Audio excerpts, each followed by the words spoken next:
This will be the second video on the Ford Territory. I've just taken it for a test drive after fixing the front, and we can hear something from the back now.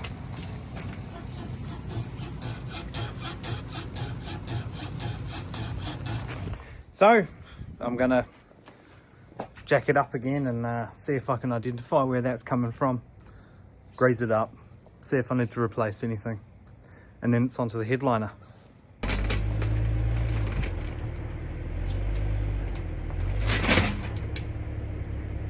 Okay, found it. So, oh, you can't see much there, can you, mate? That there is the top of the strut. That's the top of the shock absorber there. I'm guessing the bush just a bit dry, so I squirted some stuff in there. And when I move the car now,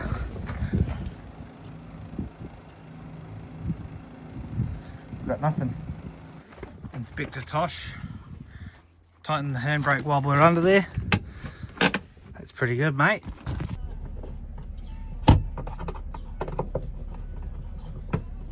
Now, while they do break, and while things go wrong with Aussie cars quite a lot, more than I'd like, they're easy to repair. Everything's always accessible. You know, aside from the thermostat housing on a VZ Commodore. But, do you know what I mean? Like, most of it's pretty easy to work on. There are hard jobs like bushes and stuff under the back of the Falcon, things like that, but mostly pretty simple. Get this out. Come on, you fucker. Oh. Oh. Oh. Do you have screws as well, buddy?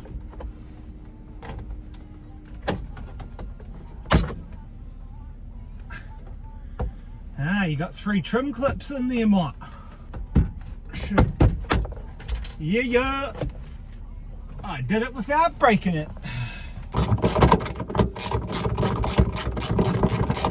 Trying to record a YouTube and a TikTok at the same time. This one here is attached to the hood lining itself, so that'll come out with it. And then I'll just take everything else out and I'll see you at the back.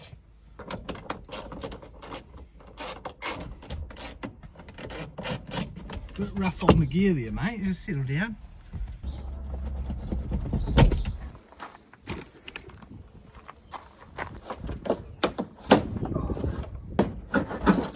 Oh.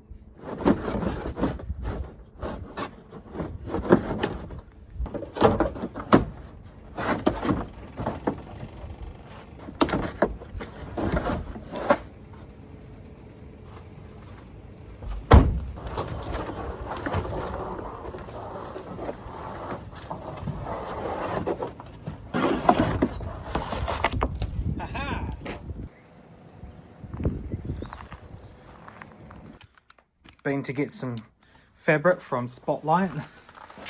This is just some suede. The rolls are 1 meter, 1.45 or yeah, 145 by 3 meters. So 1.45 is just enough for the widest section at the back there. Just.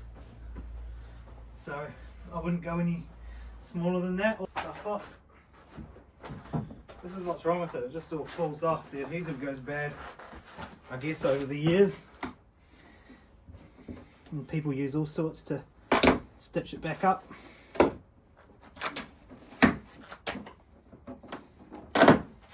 Way to do this, but this will do for now. So you want to keep that stuff together. Try not to lose it. There we are.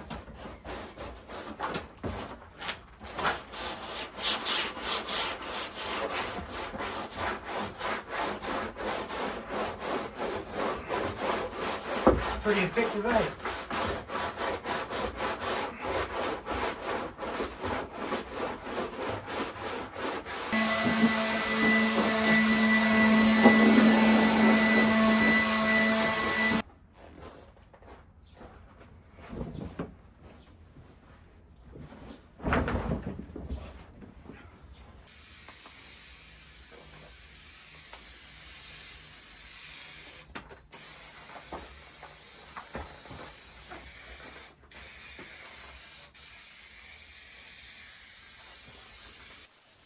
Hello, this is John from the future.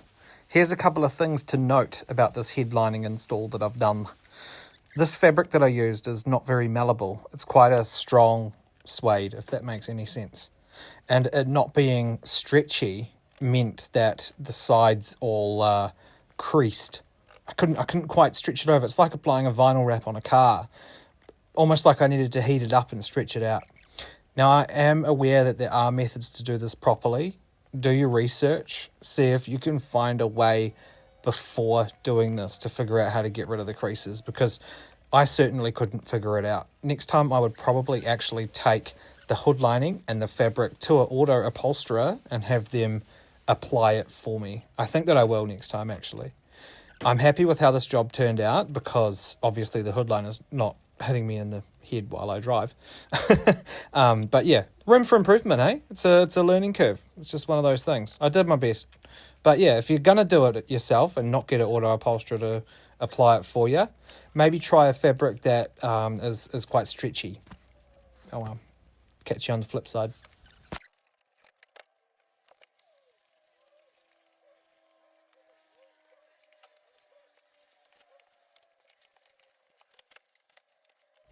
You can see I'm using steam here to try and make the creases come out.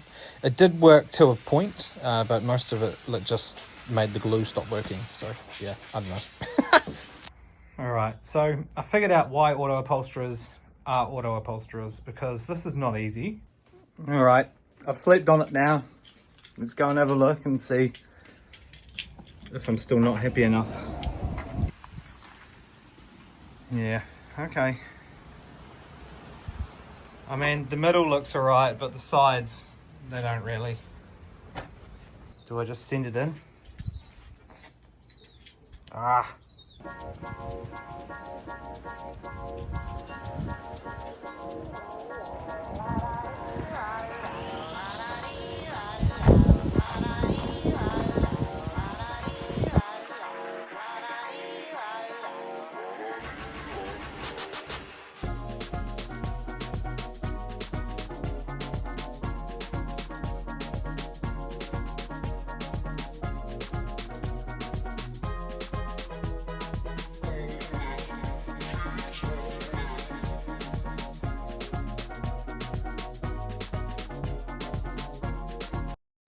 Overall, I'm pretty happy with that result. I had the option, bring the fabric and the hood lining to an auto upholsterer, but I thought I'd try it myself. Yeah, there's a few creases in it and whatever. I've got a suede hood liner. It looks all right. You know, it's better than having that thing flapping about that was in there. Next time. There's always next time. Anyway, what's next for the territory? All right, so what's next for the territory? We might look for some cheap tyres for the front. Do a wheel alignment and a waff. We've done the roof lining and the handbrake, and it's grommet and list for sale. So we're tracking pretty well, actually. Just cleaned up the territory. It's looking really good. Super happy with it.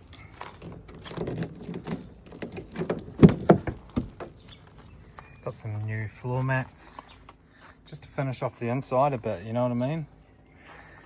Hood lining looks pretty good. You know, it cleaned up really well.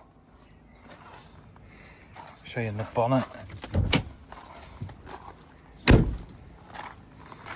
I polished the bonnet just to get the water spots off and that. Makes it all match up, makes it look real good. Yeah. Here we are. The old silicone special. So, she's all done. I'm going to list her for sale. I love it when a plan comes together, or when a job comes together pretty well. This is why I do it.